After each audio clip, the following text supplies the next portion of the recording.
So what's the report you published yesterday and why did you do it at this point in time? So our report is on academy chains. These are groups of academy schools run by one organisation. The academy programme has been running now since the early 2000s, since the Labour government. It's been through various guises. This is a crucial stage for it. Now 40% of children are educated in academy schools, and the government has set out an expectation that all schools become academies. But we know that there's variation currently in the performance of academies and academy chains, and so our report is really to identify why there are those variations and to highlight some recommendations for policy. So how have you gone about doing that? So we conducted a survey. So this is the first survey of Multi-Academy Trust chief executives, and it garnered the views of 66 chain leaders who manage around 700 schools. And the reason we did this is, as Amy was alluding to, these are just quite a new policy development. So there's basically just a bit of a lack of information available about how chains are developing and their views on how policy can help them to develop. And so what did those survey results tell you? So at the first stage there's lots of differences, so focus on those first. So for example, there are different ways that chains take to managing their schools, different things that the chain itself does. So for example, lots of chains did centrally the staff terms and conditions, but there was a variation in whether it was the chain or whether it was individual schools, for example, managed staff recruitment. There was also variation in how much the chains charge for the services that they deliver. So some chains were not charging their individual schools anything. This is called the top slice. Others were charging up to 7%. There's also different approaches to how schools are funded. So chains can actually hold the budget for all their academies centrally and decide how they allocate that funding. Only 20% of chains actually did that. A further 26% wanted to, but the majority just had the individual academy budgets and didn't vary the amount that they top slice it across schools. And what about similarities then in different chains' operations? So we found that the vast majority of academy chain chief executives want to grow. So there's mass agreement on ambitious expansion plans, but we actually found that even though they want to grow, that many of them have actually rejected taking over a school when asked to by someone external, such as a regional schools commissioner. And there was also wide agreement on the types of school that chains find challenging to take on.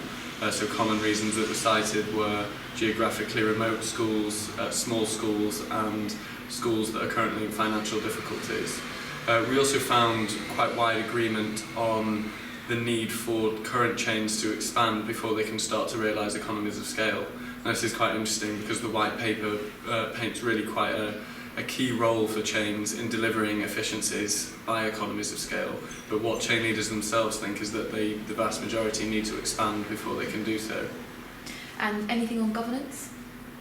Yeah, so whilst there was agreement amongst most chains about the types of skills that they want on their governing boards, so there's a premium for legal skills, governance experience and knowledge of the education sector.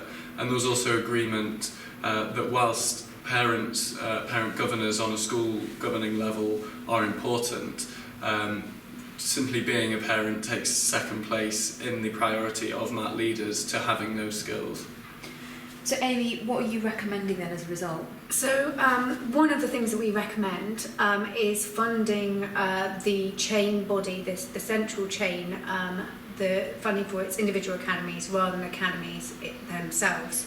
What our survey found is that some of the chains that wanted to what's called pull the gag, hold their funding centrally because they wanted to deal with either funding shortages in some of their schools or where the school had a particular problem and they needed to recruit additional teachers.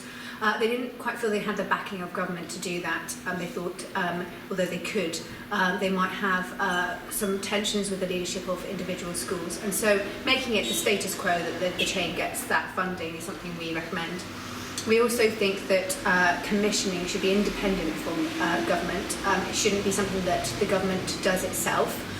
So currently, regional schools commissioners and the national schools commissioner are the ones that decide which chains get which schools, and these are crucial decisions which are open to conflict of interest. And we saw over the last few years under the coalition government, sometimes that went wrong, where very large chains that were known to be struggling were asked to take on very many more schools.